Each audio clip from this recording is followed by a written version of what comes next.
Hello बच्चों, आज का जो हमारा क्लास है वो है एटम एंड मॉलिक्यूल्स। ये क्लास 9 चैप्टर नंबर 3 है, जिसको हम हिंदी में जानते हैं परमाणु एवं अणु। हम यहाँ पे बायलिंगुअल इसे समझेंगे कि एक्चुअली में एटम्स क्या होते हैं और मॉलिक्यूल्स क्या होते हैं। तो सबसे पहले किस साइंटिस्ट ने इसके बारे में डिस्कवर किया, ये एटम्स के बारे में हमें पता कैसे चला, किसने इसके बारे में डिस्कवर किया, ये सारा कुछ हमें देखना है। और ये एग्ज़ाम के पॉइंट ऑफ व्यू से ये चैप्टर अच्छे हैं। और दूसरी बात ये है कि हमें नॉलेज भी, ये केमिस्ट्री का चैप्टर जो है ना, यहाँ से ना केमिस्ट्री का नींव ही डलता है। ये समझे कि अगर आप इन फ्यूचर साइंस वगैरह लेने वाले हैं या कंपटीशन की तैयारी करने वाले हैं तो ये चैप्टर आपके लिए बहुत ही इंपॉर्टेंट रहेगा। ये आपके लाइफ में बहुत ही ज़्यादा वैल्यूएबल होगा।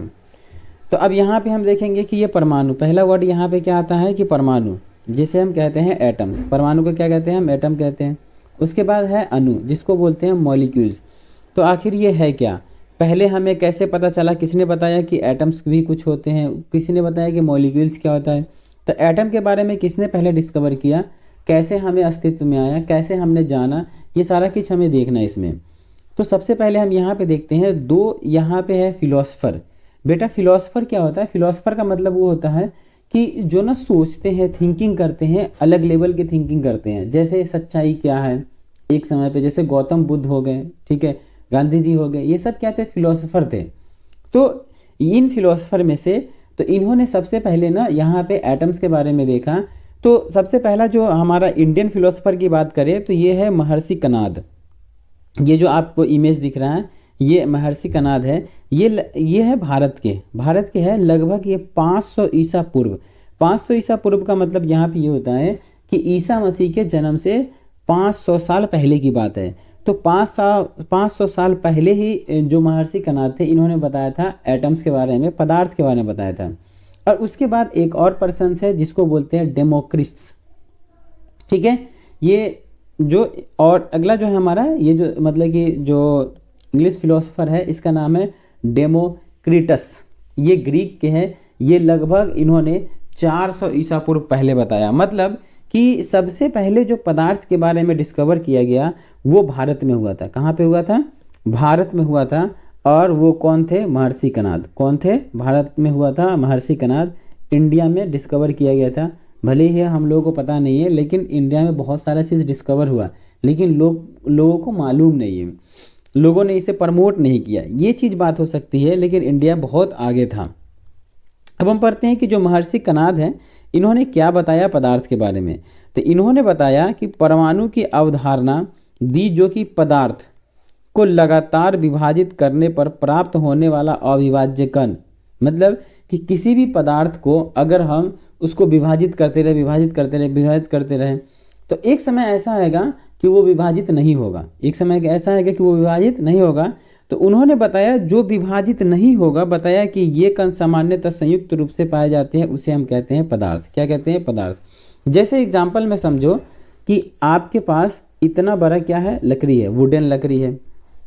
इसे क्या करो, आपने बीच से काट दिया, फिर इसको काट दिया, फिर बीच से काटा, फिर काटते गए तो लगभग मिलियंस ऑफ टाइम इसको काटोगे तो एक समय ऐसा आएगा कि हम उसको काट नहीं पाएंगे, एकदम विभाजित नहीं कर पाएंगे।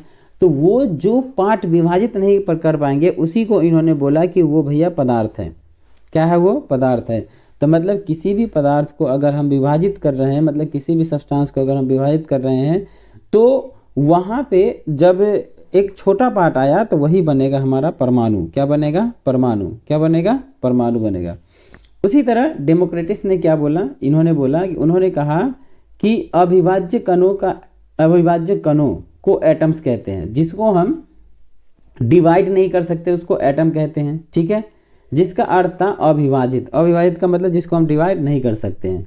तो इन्होंने भी यही चीज़ बोला, महर्षि कणाद ने भी यही बोला कि किसी भी पदार्थ को अगर हम डिवाइड करते रहेंगे, काटते रहेंगे तो लास्ट समय ऐसा आएगा कि वो विभाजित नहीं हो पाएगा। वो विभाजित नहीं हो पाएगा तो उसको बोलेंगे हम एटम बोलेंगे, या बोलेंगे हम परमाणु। क्या बोलेंगे? हम परमाणु। तो इसी तरह इन्होंने क्या बोला कि जो कोई भी चीज़ है जिसको हम काटते रहेंगे फिर लास्ट समय ऐसा आएगा कि वो विभाजित नहीं होगा तो उसको क्या बोलेंगे? हम एटम बोलेंगे। क्या बोलेंगे? एटम बोलेंगे। तो इंग्लिश में हम देखो, इंग्लिश में हम बोलते हैं एटम, ठीक है, और हिंदी में क्या बोलते हैं? परमाणु। ठीक है, तो दोनों ने एक ही डेफिनेशन दिया, लेकिन इन भाई साहब ने बोला एटम और इन साहब ने बोला परमाणु। ठीक है, तो समझ में आया। तो महर्षि कणाद ने अविभाज्य कण को बोला परमाणु, और जो हमारे पास डेमोक्रिट्स थे इन्होंने बोला एटम। ठीक है, जिसे हम डिवाइड नहीं कर सकते हैं। अगला पॉइंट में है, ये केवल दार्शनिक विचार थे। दार्शनिक विचार का मतलब ये हुआ कि इन्होंने प्रूफ करके नहीं दिखाया, इन्होंने बोला कि ऐसा होगा। ठीक है, उसकी हकीकत इन्होंने डिफाइन नहीं किया। जैसे कि आज के डेट में हम किसी भी चीज़ को प्रूफ करते हैं ना, जैसे केमिकल रिएक्शंस में सोडियम और क्लोरीन को मिलाते हैं तो सॉल्ट मिलता है। ठीक है, तो सोडियम को और क्लोरीन को एक फिक्स रेशियो में मिलाएंगे तो सॉल्ट मिलेगा। ठीक है, तो यहाँ पे एक प्रूफ कर सकते हैं, लेकिन उस समय में इन्होंने ये चीज़ को प्रूफ नहीं किया, सिर्फ इन्होंने अपना थॉट रखे, अपने विचार रखे कि भाई ऐसा बात है। ठीक है, जिस पर 18वीं शताब्दी तक कोई प्रयोग कार्य नहीं हुआ, मतलब कि 18th सेंचुरी में इसमें कोई भी कार्य नहीं हुआ, कोई भी शोध नहीं किया जा सका था। इन्होंने भविष्य की वैज्ञानिक की जांच की नींव रखी। एक्चुअली में क्या होता है ना कि हम आपको अगर आपके बारे में कुछ कह दें तो आप गहरी सोच में चले जाएंगे कि अरे मास्टर ने क्या कह दिया। उसी तरह जो महर्षि कणाद थे, उसके बाद डेमोक्रेटिस थे, इन दोनों ने बोला कि देखो पदार्थ होता है। ठीक है, पदार्थ के सबसे छोटे इकाई जो होते हैं, जो सबसे छोटे कण होते हैं, उसको हम बोलते हैं परमाणु। क्या बोलते हैं? परमाणु बोलते हैं, एटम। तो बोल दिया इन्होंने, लेकिन लोगों ने सोचना शुरू किया, अरे भाई ये एटम होता क्या है बे। ठीक है, ढूंढना शुरू किया। तो आगे चल के जो वैज्ञानिक वगैरह ने जो एटम्स के बारे में डिस्कवर किया, कहीं ना कहीं महर्षि कणाद और डेमोक्रेटिस का ही देन है, जो उन्होंने एटम्स के बारे में मतलब डिस्कवर किया। ठीक है, तो इन्होंने वैज्ञानिक सोच की नींव रखी कि इन्होंने महर्षि कणाद ने और डेमोक्रेटिस ने। नेक्स्ट स्लाइड की तरफ चलते हैं। अब यहाँ पे हम देखेंगे कि ये एक और साइंटिस्ट है हमारे पास, इन्होंने मतलब कि एटम्स के बारे में डिस्कवर किया। ठीक है, किसके बारे में डिस्कवर किया? एटम्स के बारे में डिस्कवर किया। अब देखो, दर्शन से विज्ञान का सफ़र, मतलब कि पहले हमने देखा महर्षि कणाद थे, उन्होंने क्या बोला कि भाई कोई भी चीज़ को अब हम काटते रहेंगे तो एक अविभाज्य कण होगा, उसको बोला उन्होंने परमाणु। तो ये दर्शन था, इन्होंने प्रूव नहीं किया। फिर यहाँ पे आएंगे कि दर्शन से किसी ने प्रूफ किया। क्या किया? प्रूफ किया, तो वही हो गया विज्ञान। क्या हो गया? विज्ञान। दर्शन का मतलब वो चीज़ें है जो हमारे माइंड में थॉट आ रहा है, और विज्ञान का मतलब वो है कि जो थॉट आया है ना, उसको हमने प्रूफ कर दिया। ठीक है, तो वो विज्ञान हो गया। तो यही चीज़ हमें पढ़ना है। तो अब इन्होंने क्या किया, अब हम समझ गए कि महर्षि कणाद ने दर्शन दिया और इन्होंने क्या किया? प्रूफ कर दिया। ठीक है, तो अब इसी को बोलेंगे विज्ञान। ठीक है, समय में 18वीं शताब्दी तक की उछाल, यह स्लाइड प्रयोगशाला सत्यापित की ओर बदलाव पर प्रकाश डालती है। तो अब ये पॉइंट कोई काम की नहीं है, ये पढ़ो। एंटोन एन लेवाइजर, ये साइंटिस्ट का नाम है। ये जो दिख रहा है आपको डिस्प्ले पे साइंटिस्ट दिख रहा है, उसका नाम है ये एंटोन एन लेवाइजर। ये साइंटिस्ट है, जिसको हिंदी में नहीं आ रहा वो इंग्लिश में पढ़ेगा। ये को रसायन विज्ञान का, कौन से विज्ञान का? रसायन विज्ञान के स्थापक के रूप में प्रस्तुत किया गया। ठीक है, और जिन्होंने रासायनिक संयोजन के 2 महत्वपूर्ण नियमों का स्थापना की। तो मतलब यहाँ पे इन्होंने रसायन विज्ञान मतलब केमिस्ट्री के बारे में बताया, और केमिस्ट्री में 2 लॉ दिया। कितने लॉ दिए? 2 लॉ दिए। तो जिसको हम बोलते हैं law of conservation of mass और लॉ ऑफ कंस्टेंट प्रोपोर्शनल। तो ये साइंटिस्ट का नाम रखना, एंटोन एन लेवाइजर। इन्होंने केमिस्ट्री के बारे में बताया, मतलब कि रासायनिक परिवर्तन के बारे में बताया, रसायन विज्ञान के बारे में बताया, या केमिस्ट्री के बारे में बताया, और इन्होंने 2 लॉ दिया, और इनके 2 लॉ को हम आगे पढ़ेंगे। पहला लॉ इन्होंने दिया, पहला लॉ बोला कि द्रव्यमान संरक्षण का नियम, जिसको हम कहते हैं law of conservation of mass. क्या कहते हैं हम? Law of conservation of mass कहते हैं। ठीक है, तो द्रव्यमान संरक्षण का नियम। तो द्रव्यमान संरक्षण का नियम क्या होता है? जब किसी भी रासायनिक अभिक्रिया में किसी भी पदार्थ को हम रखते हैं और वो नया चीज़ बनता है, तो उसका जो द्रव्यमान पहले था और वही द्रव्यमान बाद में होता है। एग्जाम्पल में यहाँ पे दे रखा है कि अब देखो, सबसे पहले आपको ये पता होना चाहिए कि ये केमिकल रिएक्शन होता क्या है, ठीक है, रासायनिक अभिक्रिया होता क्या है। तो पिछले चैप्टर मैंने आपको पढ़ाया था, जब भी कभी भी नए पदार्थ का फॉर्मेशन होता है तो रासायनिक अभिक्रिया होता है। जैसे हमने बताया था ना एग्जाम्पल में, कागज़ को जब हम जलाते हैं तो जलाने के बाद फिर वो वापस उसी फॉर्म में नहीं आ पाता है। तो ये क्या है, रासायनिक अभिक्रिया का या केमिकल रिएक्शंस का मतलब कि एग्जाम्पल है। तो यहाँ पे कह रहा है किसी भी रासायनिक अभिक्रिया में द्रव्यमान का न तो सृजन होगा और न ही विनाश होगा। तो यहाँ पे कह रहा है कि इन केमिकल रिएक्शन जो मास है, मास can not be created and mass can not be destroy, ठीक है। न तो मास को क्रिएट कर सकते हैं, न तो हम मास को डिस्ट्रॉय कर सकते हैं केमिकल रिएक्शन में। तो अब देखो यहाँ पे हम देखते हैं कि केमिकल रिएक्शंस में क्या क्या चीज़ होते हैं। तो जिस चीज़ का रिएक्शन हम कराते हैं उसे बोलते हैं अभिकारक या बोलेंगे रिएक्टेंट, और जो बन के तैयार होता है उसको बोलते हैं हम उत्पाद, जिसको बोलते हैं प्रोडक्ट। अब कैसे होगा, रिएक्टेंट क्या है, प्रोडक्ट क्या है, तो इसको समझते हैं। देखो एक एग्जाम्पल समझो आप। हमने क्या किया कि यहाँ पे दही लिया, मिल्क लेंगे, दही बनाना है हमें, ठीक है। केमिकल रिएक्शन में हम लेते हैं मिल्क लिया, और मिल्क में थोड़ा सा हम कॉर्ड डालेंगे, मतलब दही डालेंगे, तो पूरा का पूरा हमें क्या मिलेगा, दही मिल जाएगा। क्या मिल जाएगा, दही। तो यहाँ पे क्या हुआ, ये जो दही, ये मिल्क था ना, ये पूरा का पूरा कन्वर्ट हो गया कॉर्ड में। तो ये जो चीज़ हुआ ना, इसको बोलेंगे रासायनिक अभिक्रिया। और जो चीज़ हमने रासायनिक अभिक्रिया के लिए लिया है, जो चीज़ हमने लिया है उसको बोलेंगे अभिकारक। क्या बोलेंगे, अभिकारक बोलेंगे, उसे बोलेंगे हम अभिकारक या बोलेंगे हम रिएक्टेंट। और जो हमारे पास बन के तैयार हुआ है उसे बोलेंगे हम प्रोडक्ट। क्या बोलेंगे हम, प्रोडक्ट। समझ में आया। तो ये रिएक्टेंट और प्रोडक्ट। तो अब ये कह रहा है कि अगर हम कोई भी चीज़ जितना लेते हैं और वो उसका मास उतना ही रहता है। तो जैसे एग्जांपल में यहाँ पे एक रिएक्शन लिया, सोडियम कार्बोनेट और प्लस में एसिटिक एसिड। तो सोडियम कार्बोनेट का जो क्वांटिटी है वो 5.34 जी है, ग्राम है, और 5.3 ग्राम है। उसके बाद 6.0 ग्राम है एसिटिक एसिड। जब रिएक्शन कराया हमने तो हमें मिला सोडियम एसीटेट जो कि 8.2 हो गया। उसके बाद कार्बन डाइऑक्साइड जो कि हो गया हमारे पास 12.2। उसी तरह हमारे पास क्या आ गया, वाटर आ गया जो कि 0.9 आया। तो देखो यहाँ पे अगर हमने सम किया तो ये हमारे पास आया 11.34 जी, और फिर भी यहाँ पे सम किया तो हमने क्या आया 11.34 जी। तो अब देखो ये कैसे हुआ, इसको प्लस करो। देखो 5.3, उसके बाद 6.0, इसको प्लस करोगे 3 का 3.11, ये आ गया। अब उसी तरह यहाँ पे जो तीन जो हमारे पास प्रोडक्ट है उसको करो 8.2, 2.2 और 0.9।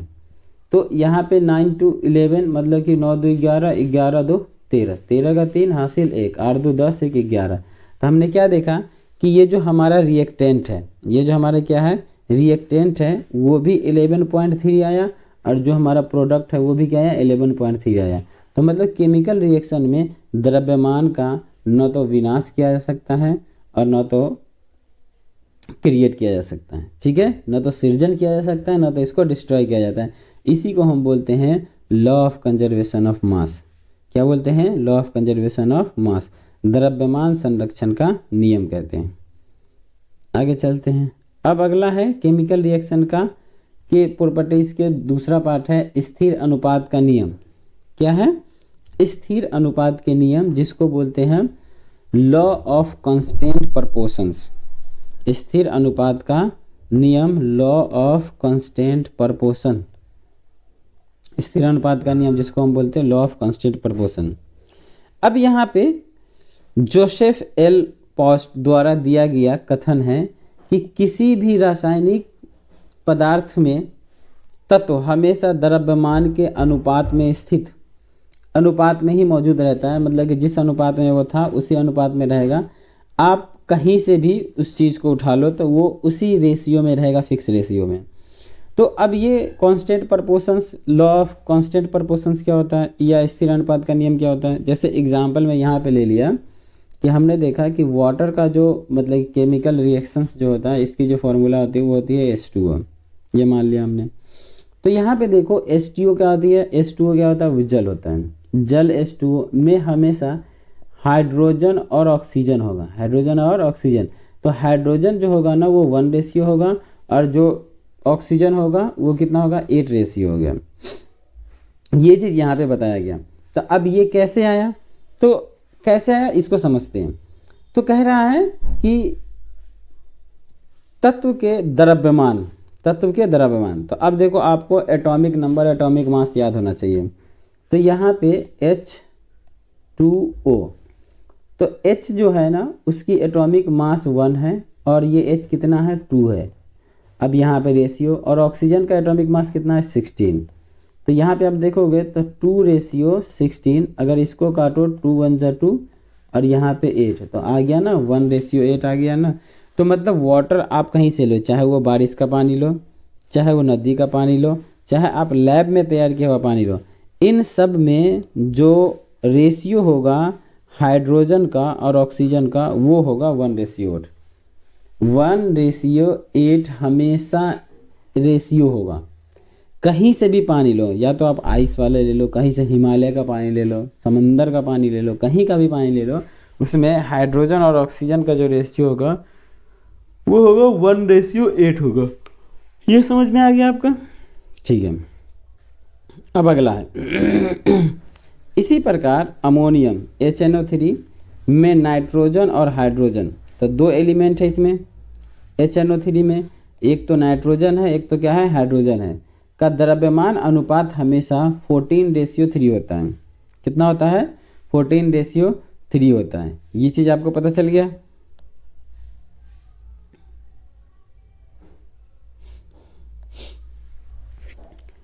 तो हमने यहाँ पे देख लिया law of conservation of mass, law of constant proportion. आगे हम देखते हैं एक गहरा प्रश्न, क्यों आखिर। यह महत्वपूर्ण प्रश्न है जो कि प्रस्तुत करता है जो इस नियम ने उठाया। वैज्ञानिकों को पता था कि क्या होगा, द्रव्यमान संरक्षित रहता है और अनुपात स्थिर रहता है, लेकिन वे यह नहीं जताते थे कि क्यों। मतलब कि इन्होंने बोला कि देखो भाई द्रव्यमान निश्चित होगा, ठीक है, और रेशियो फिक्स होगा, आखिर क्यों, इसके बारे में उन्होंने नहीं बताया। तो यहाँ पे यही चीज़ कह रहा है कि द्रव्यमान का सृजन या विनाश क्यों नहीं किया जा सकता, ये क्वेश्चन आया, लेकिन उन्होंने इस चीज़ को समझाया नहीं। उसके बाद कह रहा है तत्व निश्चित अनुपात में ही क्यों है रासायनिक संयोजन में, तो ये भी चीज़ उन्होंने अभी तक नहीं बताया। ठीक है, ये क्वेश्चन है। अगर आपको आ रहा है आंसर तो कमेंट बॉक्स में बताएं। आगे हम देखते हैं कि ये फर्स्ट वैज्ञानिक है डाल्टन परमाणु सिद्धांत। जो डाल्टन साहब है, ये जो साइंटिस्ट दिख रहा है इनका नाम है डाल्टन, जॉन डाल्टन नाम है। तो इन्होंने एक परमाणु सिद्धांत दिया, एक युगांतरकारी समाधान दिया इन्होंने कि आखिर ऐसा होता क्यों है। तो डाल्टन के परमाणु सिद्धांत से अभिगृह है। तो पहला चीज इन्होंने क्या बोला परमाणु सिद्धांत में, कि सभी पदार्थ परमाणुओं नामक बहुत छोटे कणों से बने होते हैं। तो इन्होंने बोला कि जितने भी पदार्थ हैं, पदार्थ का मतलब क्या होता है, एटम्स नहीं एलिमेंट जितने भी एलिमेंट है, जितने भी पदार्थ हैं वो किससे बने हुए हैं, छोटे छोटे कणों से बने हुए हैं। उन कणों को बोलते हैं एटम्स, जो रासायनिक अभिक्रिया में भाग लेते हैं। ठीक है, ये बोला कि ये देखो छोटे छोटे कण हैं, ठीक है, ये कण को दिखा रहा है। तो ये छोटे छोटे कण जो है ना, ये किस में भाग लेता है, रासायनिक अभिक्रिया में भाग लेता है। पहला चीज़ ये बोला इन्होंने। परमाणु अविभाज्य कण है, कि जो एटम है ना वो उसको हम डिवाइड नहीं कर सकते, अविभाज्य कण है, जिसे रासायनिक अभिक्रियाओं में न तो बनाया जा सकता है और न ही नष्ट किया जा सकता है। तो इन्होंने बोला कि जो परमाणु है, जो एटम्स है ना, उसको हम डिवाइड नहीं कर सकते, ठीक है, और इसीलिए हम इसको केमिकल रिएक्शन में ना तो क्रिएट कर सकते हैं ना तो हम इसको डिस्ट्रॉय कर सकते हैं। दूसरा पॉइंट ये बोला। तीसरा बोला दिए गए तत्व के सभी परमाणु का द्रव्यमान और रासायनिक गुणधर्म एक जैसा होता है। तो किसी भी एलिमेंट का जो जितने भी उसके एटम्स होंगे तो उसके जो केमिकल प्रॉपर्टीज़ और जो द्रव्यमान जो एटॉमिक मास होगा ना वो सेम होगा, वो अलग नहीं होगा। ये बात बोली इन्होंने। फिर उसके बाद बोला विभिन्न तत्वों के परमाणुओं के द्रव्यमान और रासायनिक गुणधर्म भिन्न होते हैं। तो अलग अलग एलिमेंट लेंगे तो उसका जो परमाणु द्रव्यमान है, उसका जो केमिकल रिएक्शंस का गुण है जो वो अलग अलग होगा। जैसे हाइड्रोजन, हीलियम, लिथियम। तो ये हाइड्रोजन है, हाइड्रोजन की जो एटॉमिक मतलब कि इसकी जो केमिकल प्रॉपर्टीज होगी अलग होगी, हीलियम की अलग होगी केमिकल प्रॉपर्टीज, लिथियम की जो केमिकल प्रॉपर्टीज होगी क्या आगे अलग होगी। तो ये चीज़ बोला, ठीक है। उसके बाद परमाणु यौगिक बनाने के लिए छोटी पूर्ण संख्याओं के अनुपात में संयोजन होता है। तो मतलब कि यहाँ पे छोटे छोटे संख्या मिलकर के संयोज करता है, मतलब कि मिलता है, कंबाइंड हो जाता है, ये चीज़ कह रहा है। किसी दिए गए यौगिक में परमाणुओं की सापेक्ष संख्या और प्रकार स्थिर होता है। तो मतलब यहाँ पे ये जैसे कि H2O अभी बोला ना हमने कि जो H2O है वो 1 रेशियो क्या होता है 8 होता है, ये फिक्स रेशियो में होगा।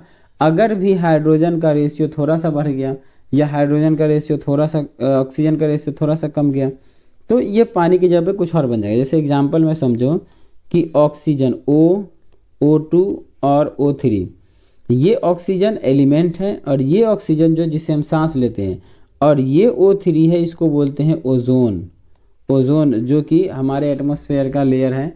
और ये क्या करती है, पैरावैगनिक किरण को क्या करती है, रोकती है। तो आपने ये देखा कि इसे हम क्या कर रहे हैं, ये ओजोन लेयर है, ये हम सांस लेते हैं, लेकिन ये क्या है, ये कुछ अलग ही हो गया। क्यों, यहाँ पे कैसे हुआ, तो ये क्या हुआ कि एक एटम जो है ना इसमें इंक्रीज हो गया। तो आप देख रहे हो कि जैसे एक एटम से इंक्रीज हो रहा है तो ये कुछ और चीज़ बन रहा है। तो इसीलिए केमिकल रिएक्शंस जब होता है ना तो कोई भी सब्सटेंस जो होता है वो उसकी जो रेशियो जो होती है वो सेम होती है, फिक्स रेशियो में होती है, ठीक है। किसका फिक्स रेशियो होता है, उसके मास का। किसका फिक्स रेशियो होता है, उसके मास का। तो इस चीज़ को समझने के लिए अरे डेली लाइफ में से ही समझो, आप छोड़ो हटाओ। आप क्या करो कि आप लो पानी लो, आपको चलो सपोज डैट कि मैं आ गया आपके घर पे आया, ठीक है। तो आपने बोला कि अच्छा सर बैठिए, हम आपके लिए ना ये बनाते हैं, शरबत बनाते हैं, ठीक है। आप हमें बहुत मानते हो, हमें पता है, ठीक है।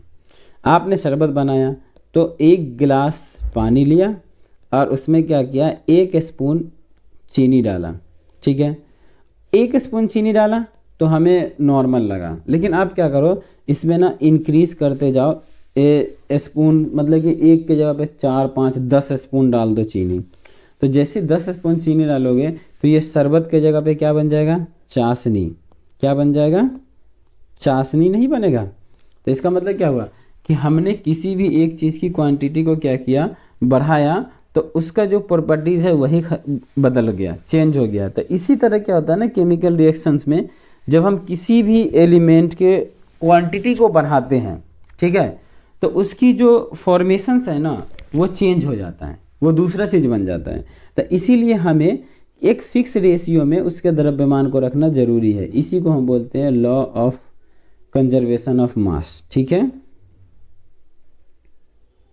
Law of constant proportional. अगला पॉइंट है हमारा, इसी चीज़ को हम पढ़ते हैं, द्रव्यमान संरक्षण की व्याख्या। अब ये द्रव्यमान का संरक्षण कैसे होता है, ठीक है, मतलब कि law of constant proportions, law of conservation of mass, law of conservation of mass सिद्धांत जो कि नियमों की व्याख्या करता है। अब ये क्या है, तो डाल्टन का अभिगृहित की परमाणु अविभाज्य कण है, जिसमें रासायनिक अभिक्रिया में न तो बनाया जा सकता है और न ही नष्ट किया जा सकता है। इस नियम की व्याख्या करता है और अभिक्रियाओं के दौरान परमाणु केवल पूर्ण न स्थित होता है, मतलब कि चेंज होता है। क्या होता है, चेंज होता है। तो जैसे देखो पहले ये अभिकारक है, ये जो है ये क्या है, अभिकारक है, और ये रासायनिक अभिक्रिया हुआ, और बाद में उत्पाद जो बना तो ये क्या हुआ, आपस में एक दूसरे के साथ मिल गए। ये मिलने के बाद कुछ इस तरीके से दिखा। तो यही चीज़ कहता है यहाँ पे कि जो x एंड y है, तो मान लो ये x एंड y है, ठीक है, स्थिर अनुपात की व्याख्या करता है। डाल्टन का अभिग्रह है कि किसी दिए गए यौगिकों के परमाणुओं की सापेक्ष संख्या और प्रकार स्थित होता है। इस नियम की व्याख्या करता है क्योंकि परमाणु निश्चित पूर्ण संख्या के अनुपात में जुड़ा हुआ होता है, और जिससे द्रव्यमान अनुपात भी कहते हैं, जिसको हम law of conservation of mass कहते हैं। तो यही चीज़ इन्होंने बताया कि ये एक दूसरे से जुड़ने के बाद क्या होता है, एक फिक्स रेशियो में होता है, इसीलिए इसको हम law of conservation of mass कहते हैं। अगला पॉइंट है परमाणु सभी पदार्थों की निर्माण इकाई।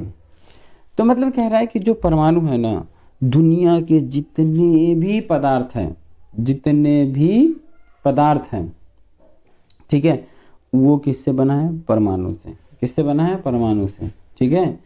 तो दुनिया के जितने भी तत्व है वो सारे के सारे किससे बने हैं, परमाणु से। दुनिया के जितने भी एलिमेंट है वो किससे बने हैं, ठीक है, वो किससे बने हैं, वो बने हैं एटम से, ठीक है। तो यहाँ पे कह रहा है कि परमाणु सभी पदार्थों की निर्माण इकाई हैं। तो मतलब किसी भी सब्सटेंस की जो सबसे छोटी इकाई होगी उसको क्या बोलेंगे, हम एटम बोलेंगे। क्या बोलेंगे, एटम। तो परमाणु को सभी पदार्थों का निर्माण खंड के रूप में परिभाषित करता है, जैसा कि विशाल इमारत के लिए ईंट। हाँ, एग्जाम्पल समझो कि हमें घर बनाना है, तो घर बनाने के लिए हमें, जैसे हम एक एक ईंट को जोड़ करके दीवार बनाते हैं, वो दीवार क्या बनाता है, घर बनाता है। उसी तरह यहाँ पे क्या है कि एक ईंट समझो परमाणु है, एक घर जो है वो एक एलिमेंट है। ये इससे एग्जाम्पल से आप ले सकते हो, ठीक है। परमाणु बहुत छोटा होता है, किसी भी चीज़ से छोटी छोटी जिसकी हम कल्पना या तुलना कर सकें, ठीक है। उसके बाद परमाणु की त्रिज्या नैनोमीटर में मापी जाती है। तो मतलब कि परमाणु की त्रिज्या 1 नैनोमीटर बराबर 10⁻⁹ मीटर। मतलब कि इसको हम अगर हम ऐसे लिखे तो 1/10⁹ डाल दो, 1 पे 90, 2 4 6 7 8 9, इतना मीटर है ये। अब डिवाइड कर लो, आ जाएगा आपका आंसर कि कितना होता है। तो कुछ एलिमेंट हैं इसके यहाँ पे और कुछ पदार्थ हैं, उसके ना यहाँ पे हमारे पास परमाणु का त्रिज्या दे रखा है। जैसे कि हाइड्रोजन का परमाणु त्रिज्या है 10⁻⁻10 मीटर, ठीक है, ये हाइड्रोजन का है। उसके बाद है वाटर का, इसका है 10⁻⁹ मीटर। उसके बाद है रेत, जो सैंड बालू जो होता है, उसकी जो परमाणु त्रिज्या है वो 10⁻⁻10 मीटर है। उसकी तरह सेब, सेब जो होता है इसके जो परमाणु है, इसके जो मतलब कि त्रिज्या है, तो वो क्या है 10⁻⁻1 मीटर है, ठीक है। अब अगला हमारा ये यहाँ से ना, ये स्लाइड को समझना बहुत ज़रूरी है, ये एग्ज़ाम में पूछे जाते हैं। तो पहला है तुम्हारा कि ये है अणु, आयन, परमाणु कैसे अस्तित्व में रहते हैं। चाहे वो अणु हो, चाहे वो आयन हो, परमाणु हो, वो कैसे अस्तित्व में रहता है, ये हमें देखना है। तो सबसे पहले यहाँ पे देखो कि अधिकांश तत्वों में परमाणु स्वतंत्र रूप से अस्तित्व में रहने में सक्षम नहीं है। तो मतलब कि अक्सर जो एलिमेंट होते हैं ना, उसके जो परमाणु है ना, वो अकेले रहने में कैपेबल नहीं है, वो किसी न किसी के साथ रहेंगे। वो अणु या आयंस बनाने के लिए एकत्र होते हैं, या तो वो आयंस बनाएंगे या तो वो क्या बनाएंगे, अणु बनाएंगे। अणु का मतलब होता है मॉलिक्यूल्स, ठीक है। तो अब यहाँ देखो मॉलिक्यूल्स की डिफिनेशन पढ़ेंगे, अणु, मॉलिक्यूल्स। तो यहाँ पे क्या है, एक परमाणु दूसरा परमाणु दोनों मिल गया तो ये मॉलिक्यूल्स बना लिया। एक परमाणु, दो परमाणु, तीन परमाणु, तीनों मिलके क्या बना लिया, मॉलिक्यूल्स बना लिया। तो यहाँ पे इसी चीज़ को समझते हैं, दो या दो से अधिक परमाणुओं का एक समूह, मतलब दो या दो से अधिक एटम्स का समूह, ठीक है। परमाणु को हम क्या बोलते हैं, एटम। दो या दो से अधिक एटम्स के समूह जो कि रासायनिक रूप से बंधे हुए हो, ये तीनों ये तत्वों के अणु कहलाते हैं। जैसे O2, O3 या यौगिक जैसे कि H2O हो सकते हैं। तो ये हमारे मॉलिक्यूल्स हैं। क्या है, मॉलिक्यूल्स है। तो मॉलिक्यूल्स का डिफिनेशन पता चल गया। अब यहाँ पे परमाणुकता, एटोमिसिटी, एक परमाणु का निर्माण करने वाला परमाणुओं की संख्या, जैसे कि आर्गन एकल परमाणु है, ऑक्सीजन द्वि परमाणु है। तो तो एटोमिसिटी का मतलब ये होता है कि जैसे मान लो कि ये ऑक्सीजन है और ये भी ऑक्सीजन है, तो ये द्वि परमाणु हो गया।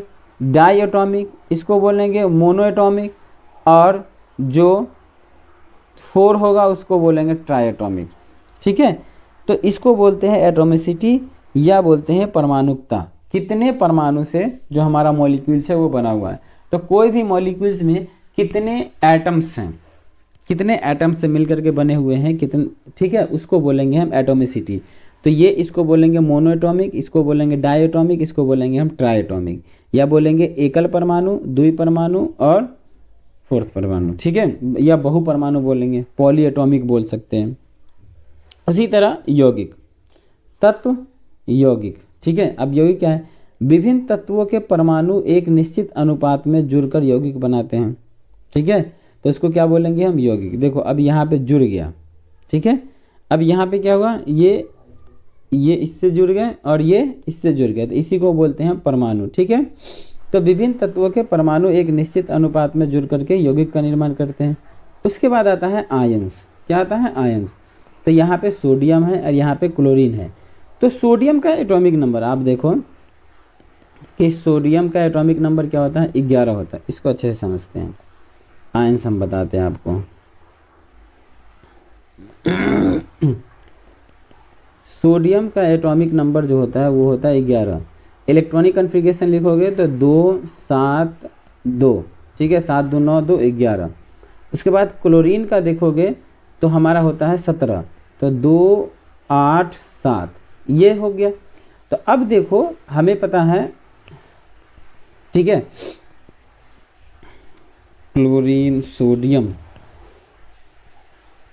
2 7 2 9 2 11, क्लोरीन पे 1, सोडियम 10 नंबर पे होता है सोडियम।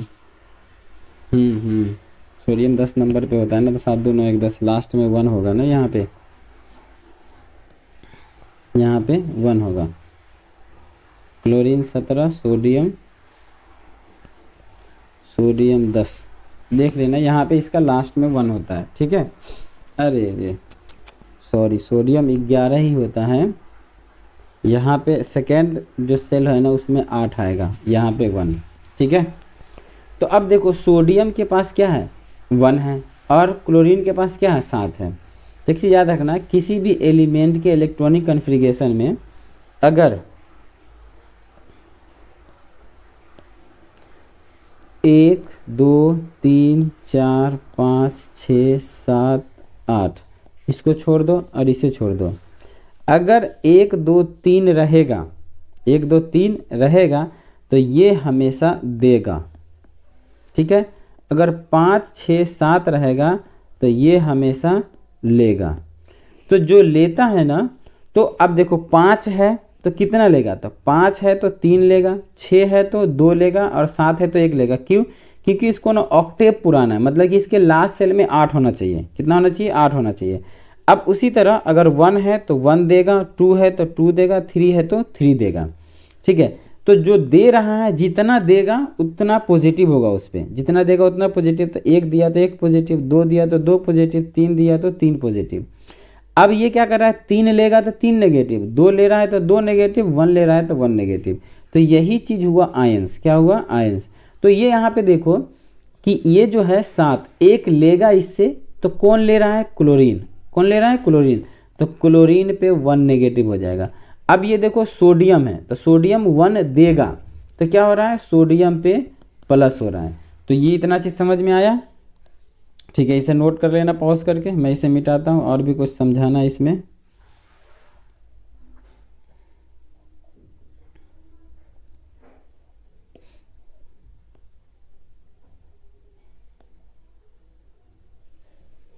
अब ये नीचे का पॉइंट ये समझो, ये इम्पोर्टेंट है एग्जाम के पॉइंट ऑफ व्यू से। तो अब ये क्या कह रहा है? तो यहाँ पे कह रहा है आवेशित कण जो चार्ज है, जो अभी बताया ना, नेगेटिव चार्ज पॉजिटिव चार्ज, ये आवेशित कण परमाणु या परमाणुओं के समूह हो सकते हैं।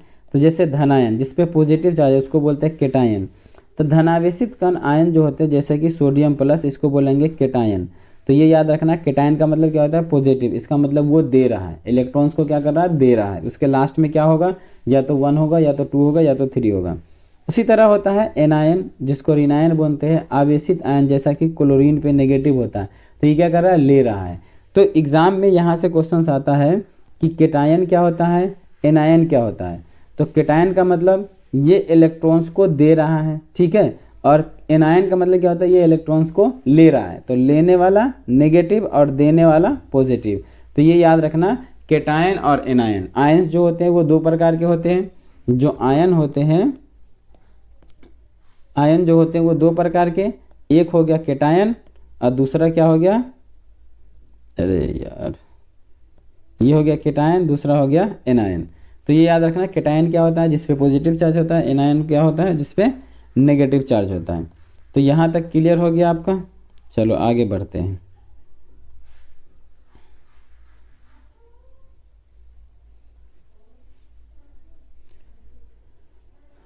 नेक्स्ट है हमारा रासायनिक प्रतीक।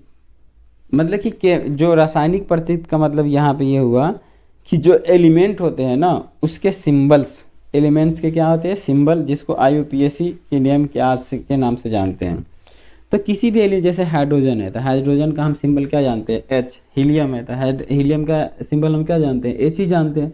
तो उसी तरह एक्चुअली में इसका नाम कैसे रखा गया कि हाइड्रोजन को H ही रखा हमने, He हीलियम का रखा है, लिथियम का Li रखा, क्यों रखा, ये चीज़ हमें जानना है। तो पहला चीज़ है, डाल्टन साहब ने यहाँ पे साधारणतः ऑक्सीजन जो बनाया ना, इसकी अवधारणा इस तरीके से दी। पहले सिंबॉलिक विधि दिया, हाइड्रोजन का ऐसा सिंबल दे दिया, कार्बन का ऐसा सिंबल दे दिया। तो बहुत सारे एलिमेंट मिलने लगे ना, तो सिंबल से काम नहीं चला था। इन्होंने बोला कि चलो कोई नहीं, अब आगे देखते। तो आगे क्या है कि यहाँ पे है, बेज़लियम ने सुझाव दिया कि तत्वों के प्रतीक उनके नाम 1 या 2 अक्षरों से बनाएं, या तो 1 अक्षर से बनाएं या तो 2 अक्षरों से बनाएं। तो इन्होंने ये दिया। तो इन्होंने यही चीज़ दिया IUPAC ने, जैसे कि ऑक्सीजन लिखा तो O दे दिया, हाइड्रोजन लिखा तो H दे दिया, और कार्बन लिखा तो C दे दिया। तो इस तरीके से इसका प्रतीक माना गया।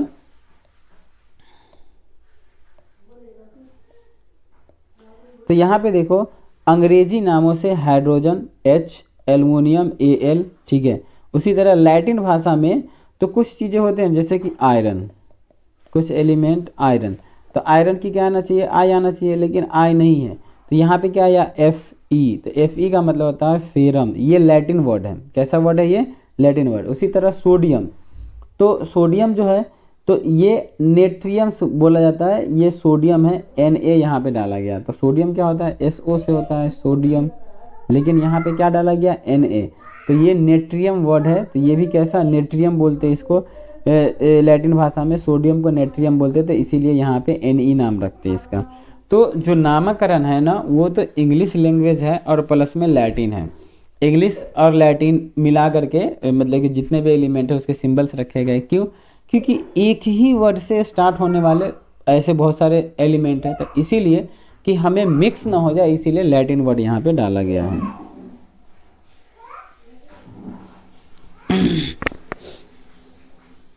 अगला पॉइंट है रासायनिक सूत्र लिखना और संयोजन क्षमता, जिसको संयोजकता बोलते हैं। संयोजकता का मतलब क्या होता है, जिसको वैलेंसी बोलते हैं। वैलेंस इलेक्ट्रॉन, किसी भी एलिमेंट के लास्ट सेल में जितना इलेक्ट्रॉन्स होते हैं उसको वैलेंसी बोलते हैं।